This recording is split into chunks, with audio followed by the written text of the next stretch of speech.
Thank you. Thanks. Thank you, guys. Thank you. Sit here. Yeah. Great. Great to see you all. I think the last time I was in here was the night before the inauguration. We had a dinner in here, and it was so tightly packed that you actually couldn't get up to go to the bathroom or request an additional glass of water. That's how tightly packed we were in here. And you guys are doing pretty good, actually. Maybe not that tight, but comfortable. But you're doing good. Tastefully packed. That's well, the happy medium. Before you say whatever introductory thing you were going to say, I'm sure Orrin has a spiel. Orrin always has a spiel, but I just want to say thanks to Secretary Rubio for the very kind words of introduction. So, Marco, I was very fond of him as a Senate colleague, but you learn a lot about somebody when you see them actually operate behind the scenes. And Marco is, if anything, more impressive privately than he is publicly, which is very hard to do, but he's very thoughtful. He actually listens, which is a rare skill in politics. We're very good at talking.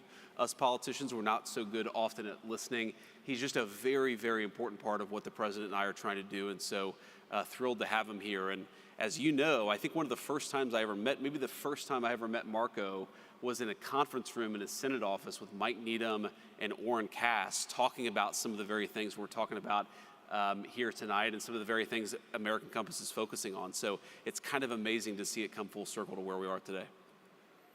Well, that's a perfect segue into my spiel, so Great. Thank you. I had a few different spiels we could start with, but this is a good one.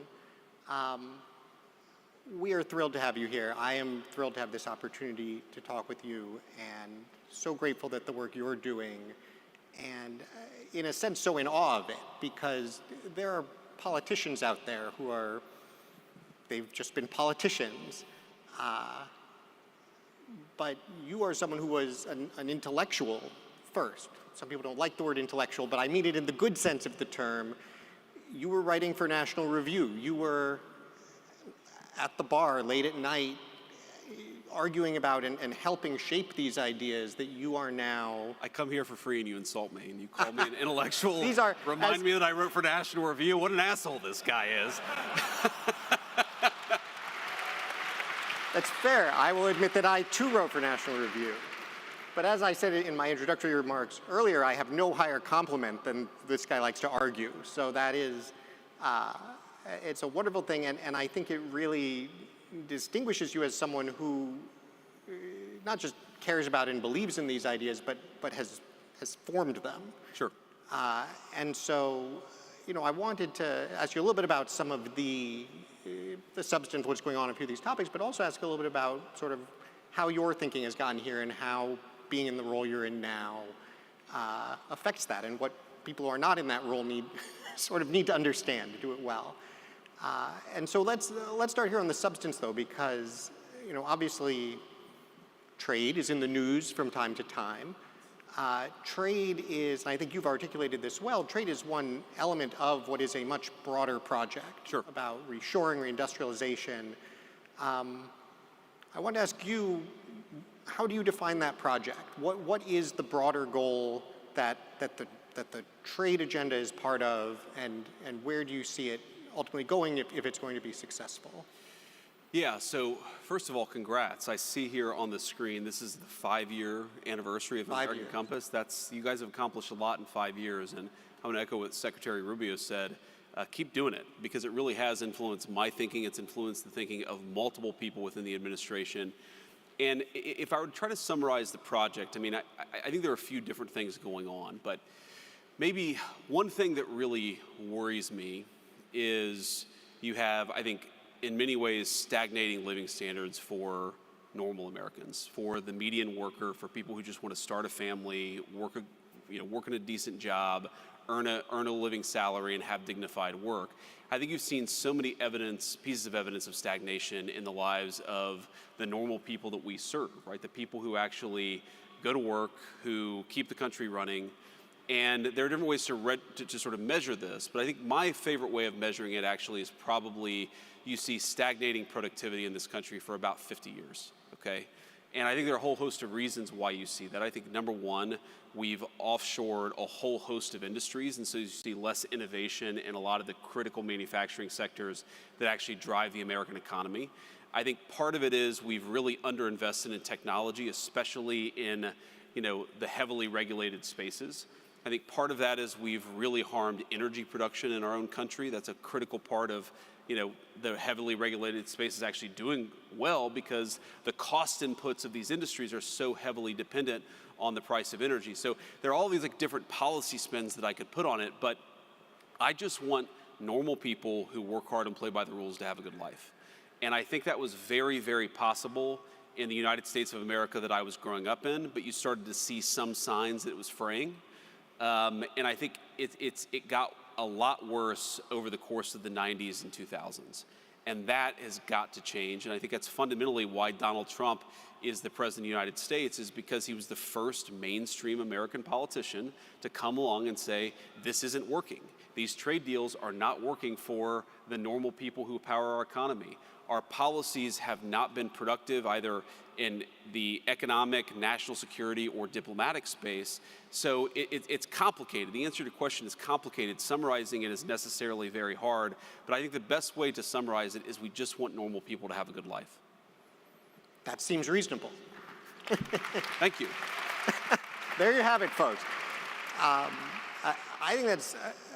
think that's obviously exactly right. I think it's remarkable that is or has been a heterodox view to some extent, that it's something that has had to be said.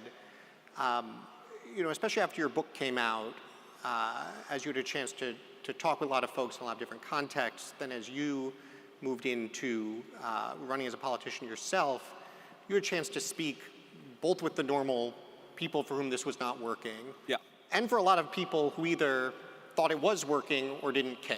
Sure. My own sense is there's actually more thought it was working than didn't care. That for most, they're not bad people so much as oblivious. But I'm curious what your experience has been engaging with those folks. But how would you describe, what do they look out at America and see, and what is helpful in communicating to them why this is a problem and why they need to care? Yeah, so let me give you kind of an elite answer to that question, and let me give you just a sort of normal political answer to the question. So the elite answer to the question, I remember, Warren, talking to you about starting American Compass 5 years ago. And I think one of the things that we talked about, I don't know if you remember this, but what is the audience of donors, because these things cost money, funding fellowships and smart people to write papers and think about this stuff, that costs resources. What is the universe of donors who would actually support something like this? And I think my takeaway of the last 5 years is actually quite a bit. And I think there's an assumption among, whether you call it populists or whether you call it, sort of trade hawks or whatever label you want to put on it, there's this assumption that donors are fundamentally misaligned. And I actually think donors are much more pragmatic, and they see this stuff not necessarily because they're reading a paper that Bob Lighthizer published 15 or 20 years ago, and I know Bob's in the audience and I love Bob, but because they do business in China. And they know how hard it is to actually get a fair deal for their companies, or they've seen some of the ways in which I met with an industry leader today who was talking about all of the ways in which transshipping through non-Chinese Asian economies is destroying his very successful manufacturing business. And he's not worried about it for himself because his business is so successful, but he's worried about it for his industry writ large because some of his competitors are going to have their businesses destroyed. He doesn't want that.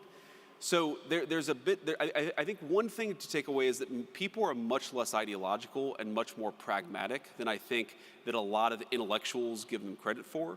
So that's one thing I take away. I think the other thing that I take away from it is the American people are much more aligned with our way of thinking about things than people realize. And I think the misalignment between the normal American and the talking heads in Washington is still so profound. And I'll give you an example of this. One of the very first truly political speeches I gave when I was thinking about running for Senate in Ohio back in 2021, I spoke to this group in Butler County, Ohio. It's actually the county that I was born and raised in.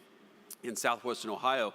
And I was talking about how, big tech was a major problem. Censorship of viewpoints was a major problem, and we needed to get serious about antitrust, and we need to get serious about actually treating these companies as the monopolists that they were. And a person came up to me afterwards and they said, "Oh, I really liked what you said, but I didn't agree with what you said on big tech." And I sort of assumed that I was about to, sort of hear a kind of libertarian argument from the pages of the National Review. And what the guy said is, "I don't think that we should break these companies up. I think we should throw all of their executives in prison." And I was like, "Oh." And it sort of dawned on me, the American people, like, they see these problems. They're not hyper ideological.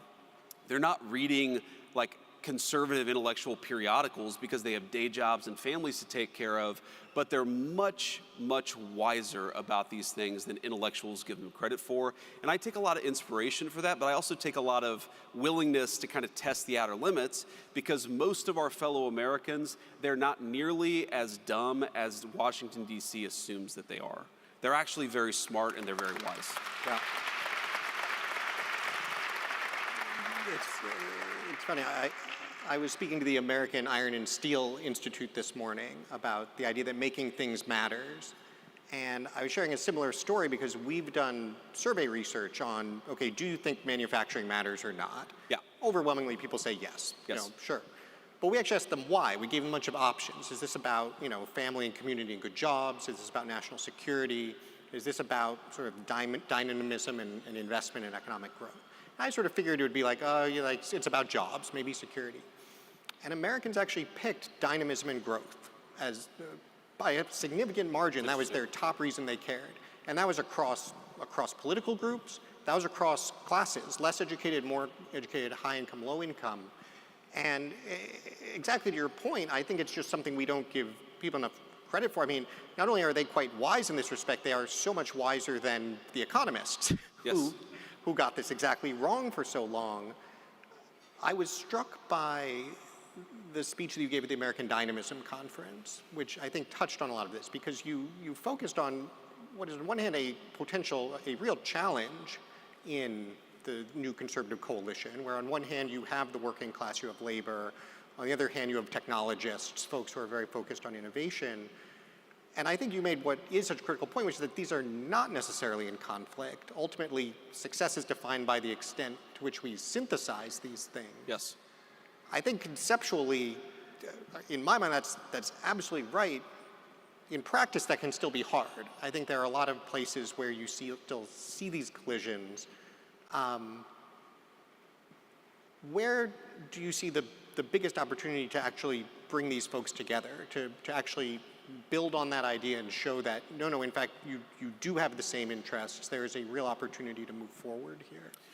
Well, I think that it's interesting you mentioned the American Dynamism speech, because I do think that's actually where the synthesis is, right? That if you believe in growth and you believe that, to have any opportunity to make people's lives better, you actually need sustained GDP growth, then you actually need to have the kind of industries that can support broad-based technological innovation. And so I think that really is the combination. Like, why do I care so much about manufacturing, and why do I care so much about the kind of educational institutions we have to support those industries?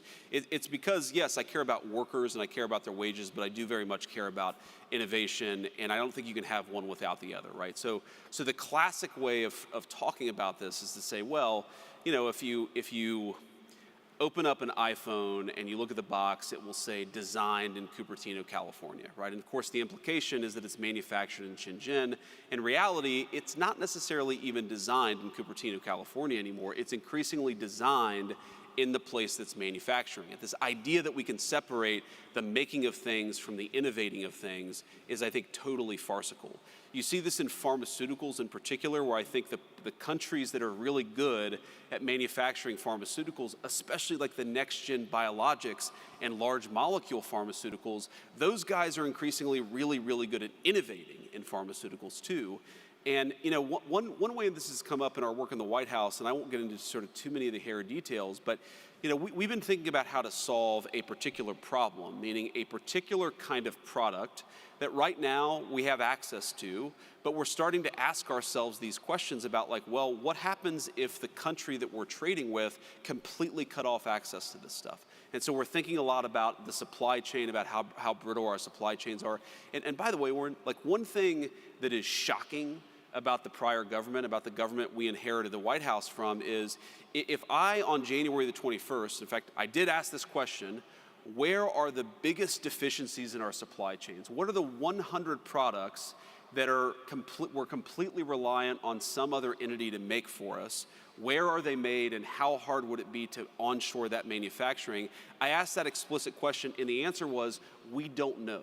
Nobody in the prior government had actually asked these very fundamental questions. And so what is so crazy about the hyper-globalized era is that you had these basic questions about the brittleness of our supply chains that were completely uninvestigated by the very people who supported globalizing those supply chains. We were actually governed by complete morons, and we didn't even realize it until the Trump administration started to get underneath the hood of our government. But to take it back to sort of the point that I was trying to make. Okay, if you want to onshore this one piece of the supply chain, what kind of talent would you need in the labor force to make that possible? And I started talking to venture capitalists and technologists and people who run sort of industries in this space. And what kept on coming back is, okay, yes, there's a tariff question, there's a revenue guarantee question, there's a capital question. How do you actually form the capital? How do you get the capital goods necessary to make the stuff that you're going to have to make? But the thing that everybody kept on coming back to is we don't even have the people who are skilled in this particular trade anymore because we've so offshored it. And you realize the point about trade policy, all of this stuff is connected. But when you atrophy critical skills in the economy, it's not easy just to flip that switch back on. And I think that was the way in which the advocates of globalization were the most wrong, is they allowed the best skilled trades workforce in the history of the world to become a little bit atrophied. And I think we're still very good.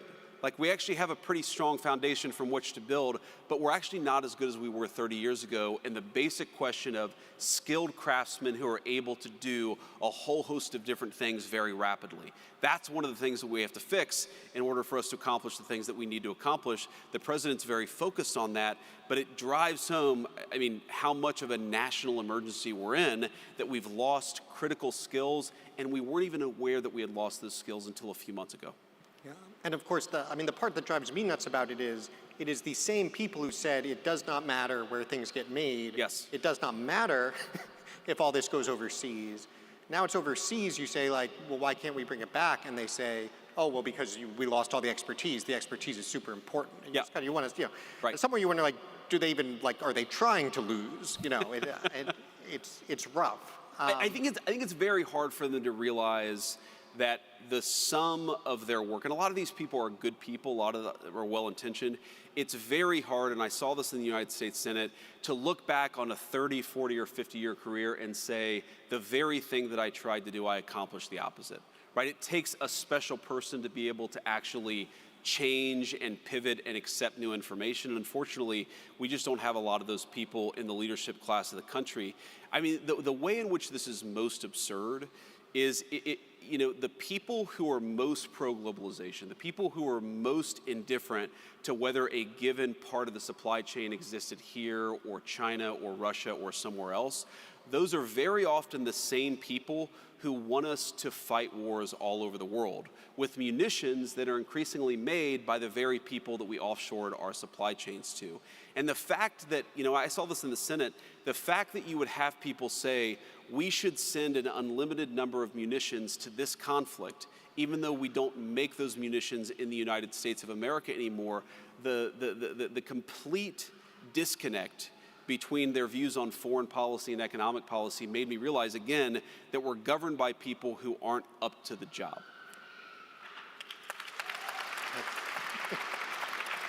Until Until. 4 months ago, when the American people actually gave the country a government it deserved. And obviously we're very early days, but I think that we've done more in 4 months to solve these problems. But this is not a 5, a 10, this is a 20-year project to actually get America back to common sense economic policy.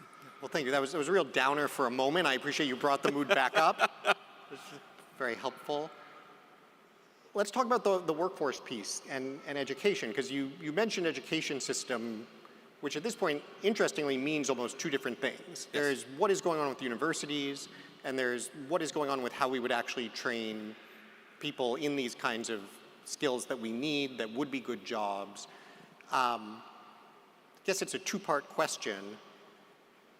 On the university side, do you see what's going on there as mostly sort of just a sideshow minimizes it? It's incredibly important, but it is unrelated to the question of how we actually reskill correctly?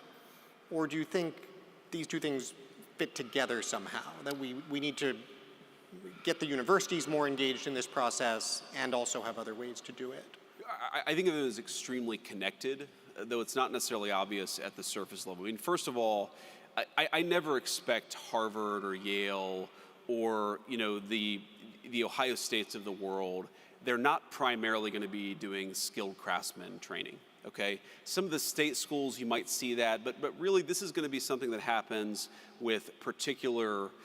Unions are going to have a big role in this, community colleges are going to have a big role in this, industry is going to have a big role in this. I don't think the skilled crafts are going to be brought back by the 4-year plus university. That's just not their role. But what the 4-year plus university, one of the most important things that it does, obviously it trains hopefully very smart people, but it produces really the ground level of the innovation that the economy is going to run on for the next 10 or 15, 20 years, okay? So if I want people in Indiana to be manufacturing the next generation pharmaceuticals, those pharmaceuticals have to get developed in the first place. And for them to get developed in the first place, I need places like Harvard to be doing really groundbreaking biomedical research. What I don't need out of Harvard is for the science to be so broken that 80% of the biology papers produced don't actually replicate. And that reproducibility crisis is one of the main reasons why I think universities are broken. What I really don't need to happen is I can't let Harvard have such an explicitly racist and in violation of the Civil Rights Act approach to how it funds and trains scientists that the best and the brightest are being cut out of that process altogether. So these things are very much connected, but I mean, look, I am not anti-university, I'm not anti-Harvard. What I am is a person who recognizes what should be obvious to every single person at every elite university in the country, which is the model is broken, it doesn't work, and they're violating the social contract they have with the people of the country, and the people are now saying, we need you to change. And these institutions are really going to be confronted, and thanks to President Trump, have already been confronted with a choice. You can accept democratic accountability and you can reform, or you can accept that the government is not going to treat you kindly, we're not going to fund your garbage, and we're not going to support you unless you do the job the American people need you to do.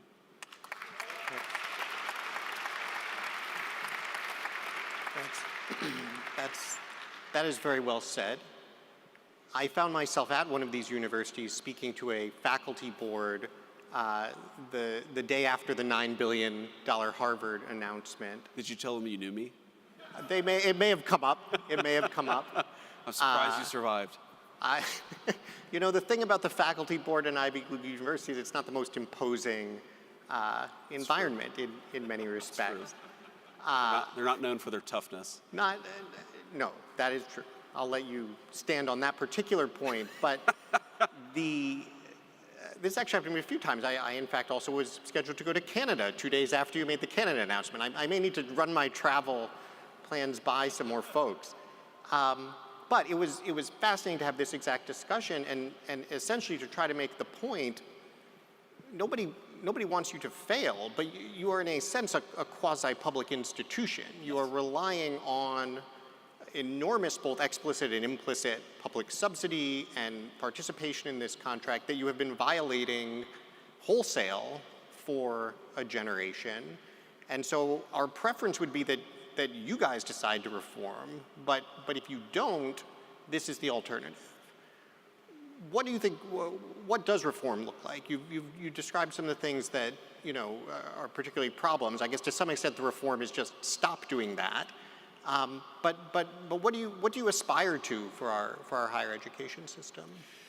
I'd say a few things. I mean, one, most obviously, is why don't you just follow the civil rights laws of the country? Like, that's a very easy thing to do, and that nearly every elite university in the country is explicitly not doing.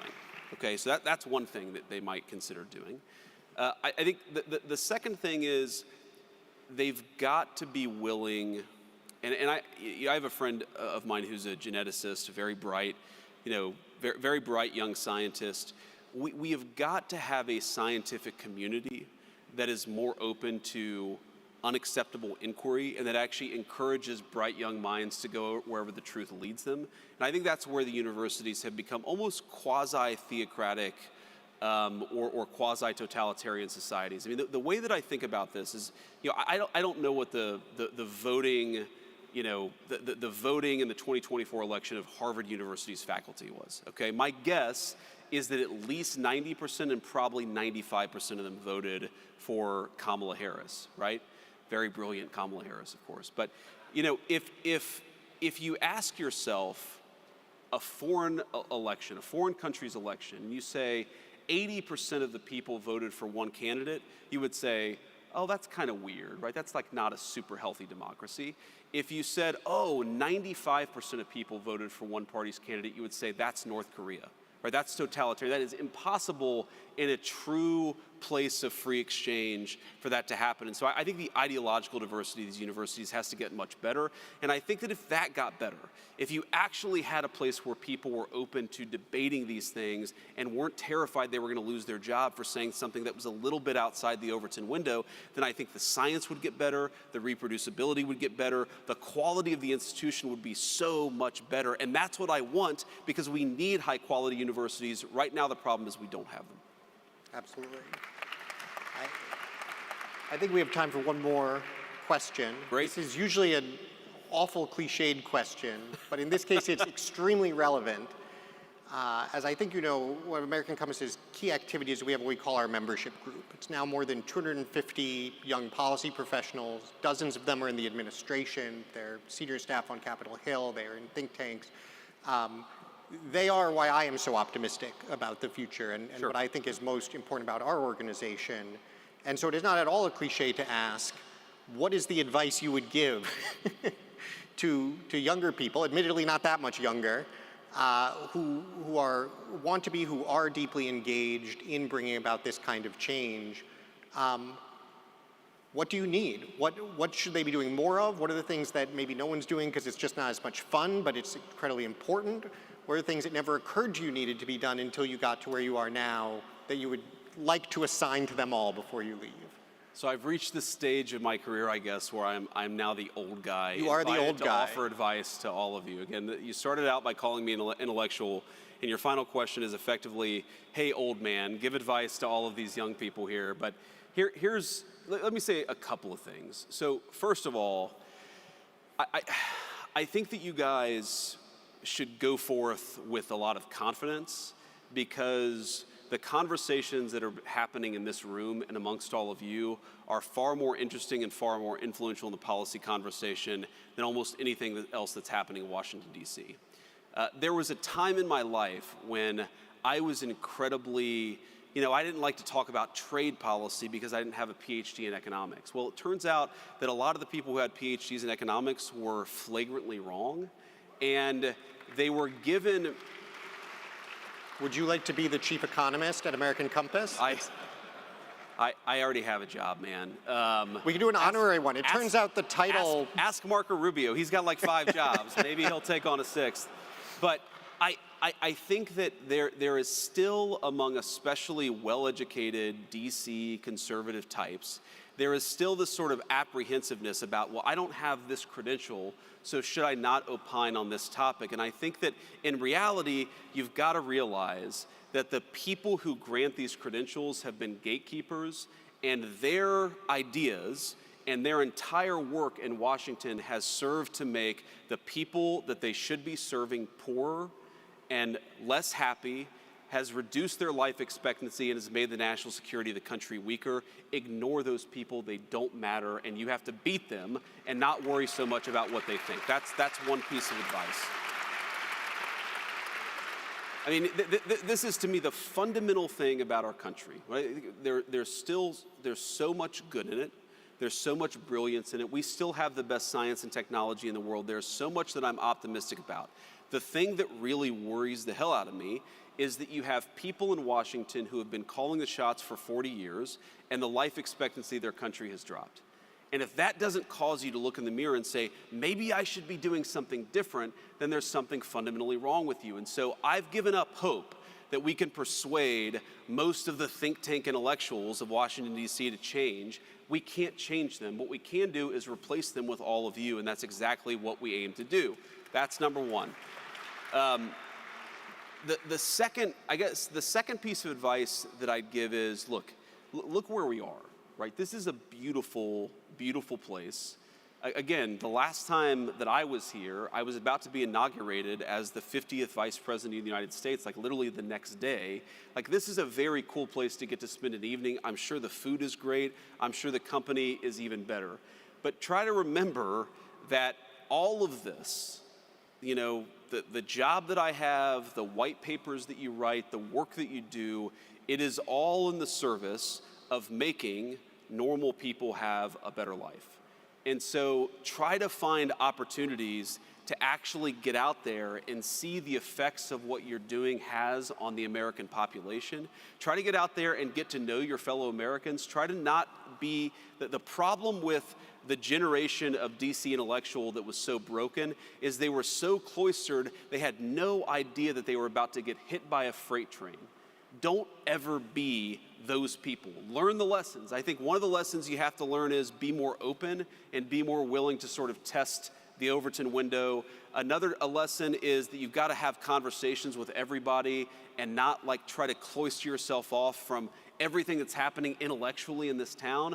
But I think the most important lesson is to get out there and know the country that you serve. And every single one of you in some form or another are serving this country that all of us love so much. I think that if you actually get out there, it will give you an incredible optimism and hope for the country, but it will also, most importantly, give you an incredible sense of duty. You all are lucky to be here.